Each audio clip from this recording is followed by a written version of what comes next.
While the international community is in the process of drafting a new development framework that will succeed the Millennium Development Goals in 2015, high-level representatives from all over the Caribbean and across the Global South gathered at the Palacio Presidential in Santo Domingo, Dominican Republic, to share their experiences and recommendations on which development issues this new global development agenda should include. We're looking to find a common agenda of the Caribbean post-2015, which represents a great opportunity to be able to get through our priorities as a region, but also try to find the ways to start building a path of integration that is safe, progress, and of well-being for our people. Our discussion today provides an opportunity to further consolidate the development agenda of the Caribbean countries and ensure that investment in the region translates into economic, social, and environmental progress. Through our sustained and collective efforts, we can address the critical challenges faced by Caribbean countries and put the region on a path to sustainable development. I think the key thing that this meeting is helping them do is unpack the agenda. The post-2015 agenda is so dense and so negotiated that it needs the regional blocks and the sub-regional blocks to actually sit down and unpack it and say, what does it mean for us? And that is one of the first things that's being done here today. Honing in on challenges and opportunities commonly shared by Caribbean nations, leaders from both Spanish and English-speaking small island states, as well as countries from Central America, discussed how the outcome of the post-2015 negotiations may influence national and regional politics. A lot of the goals and the challenges in the future that we see in our countries are regional in nature, and they need to be solved regionally. We have the connection between gender issues, youth employment, decent work for all, and of course economic growth connected to tourism. That's important to everyone. And regional priorities must fully account for the economic, social, and environmental challenges in an organic fashion.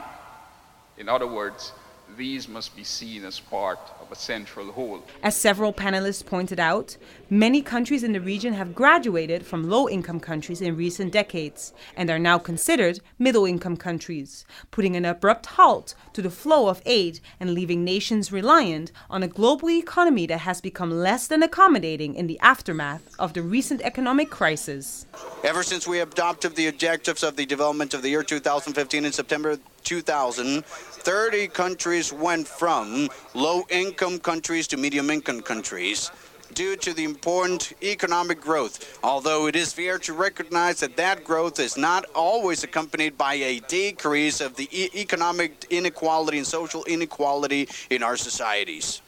Its main goal being poverty eradication, the post-2015 development framework will consist of a network of goals, targets, and indicators that will likely tackle deep-rooted development issues, including education, gender equality, water and sanitation, and sustainable development, healthcare, and many more.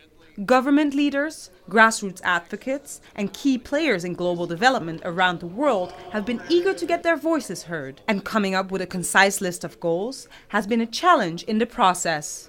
Unifying local, national, and regional voices of the Global South to communicate the most urgent and wanted solutions to the international community will be key to a powerful and effective post-2015 development agenda. Despite these overwhelming challenges, in more than a decade of experience, we have learned that focused global development efforts can make a difference.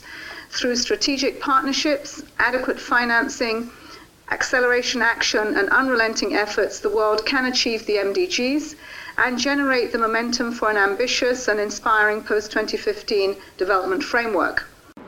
As the post-2015 negotiations are moving into their final stages, stakeholders in South-South cooperation today reiterated their promise that they would unite the Caribbean region and work together to make sure that the future development agenda will reflect the needs of Caribbean countries. For South-South News, I'm Shari Naiman, reporting from Santo Domingo, Dominican Republic.